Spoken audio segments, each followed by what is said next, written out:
کانا میں American national خاتون اس کے 3 بچوں کے قتل کا ڈراپ سین، مقتول بچوں کی صفاق ماں ہی مرکزی ملزمہ نکلی۔ بچوں کے قتل میں ملوث مزید 2 ملزمان گرفتار کر لیے گئے ہیں۔ ڈی آئی جی انویسٹیگیشن سید ذیشان رضا کی پریس کانفرنس بولے، خاتون ذہنی مریضہ تھی، آن لائن مرنے کے طریقے سرچ کرتی رہی۔ ملزمان کو پیشہ ورانہ مہارت اور سی سی ٹی وی کیمروں کی مدد سے گرفتار کر لیا گیا ہے۔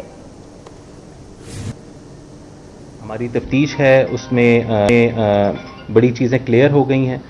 کہ وہ خاتون نے خود یہ چیز پلان کی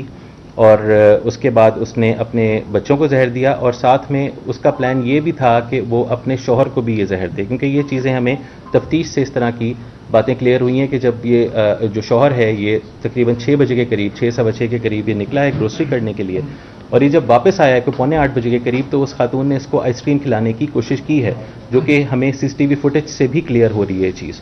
تو اس حوالے سے اس کا پلان شاید یہ تھا، کیونکہ ظاہری بات ہے اب وہ خاتون اس دنیا میں نہیں ہے ورنہ اسے تفتیش کی جاتی، تو اس کا پلان یہ تھا کہ تمام لوگ جو ہیں ان کو مار دیا جائے۔ اس پہ بڑا ایک لاجیکل کوسچن بنتا ہے کہ جی ایسا کیوں ہوا، کیونکہ آپ لوگوں نے یہاں پر بہت سے اس طرح کے کیسز دیکھے ہیں۔ عام طور پہ جب ایسا کوئی واقعہ ہوتا ہے، یہ بہت بڑا سٹیپ ہوتا ہے کہ کوئی اپنے بچوں کو اس طرح سے مار دے، اسپیشلی ماں باپ دونوں کے لیے، لیکن اسپیشلی ماں۔ تو اتنا بڑا سٹیپ عام طور پہ تب اٹھایا جاتا ہے جب کوئی تیسرا کردار بیچ میں ہوتا ہے، کوئی اور کوئی بندہ ہوتا ہے، یا کوئی اور بہت پرٹیننٹ قسم کا موٹیو ہوتا ہے۔ اس پرٹیکولر کیس میں ایسی کوئی چیز نہیں تھی۔ ہم نے فونز کا بھی انالیسس کیا، ہم نے تمام جتنے لوگ تھے سراؤنڈنگ ان کے جو ان سے ریلیٹڈ تھے ان سے تفتیش کی، ایسا کوئی ایلیمنٹ ہمارے سامنے نہیں آیا، لیکن ایک ایلیمنٹ ضرور آیا کہ یہ خاتون جو تھیں یہ ڈپریشن کا شکار تھیں، ان کو انگزائٹی تھی جس کی وجہ سے ڈپریشن تھا، اور وہاں پر ان کا ٹریٹمنٹ بھی ہوتا رہا۔ یہاں پر جب ہمیں یہ پوائزننگ والی انفارمیشن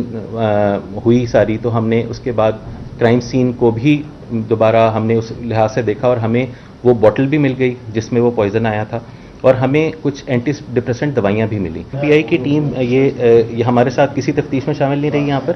اس کی تفتیش ٹوٹلی لاہور پولیس نے خود کی ہے۔ البتہ یہ کیونکہ تمام لوگ اس میں جتنے بھی کردار ہیں تمام یو ایس نیشنل ہیں، تو ان کی طرف سے بالکل کنسرنس تھے۔ ایف بی آئی کی ٹیم جو مقتولہ کی فیملی ہے ان سے بھی ملی ہے، اور اس کے علاوہ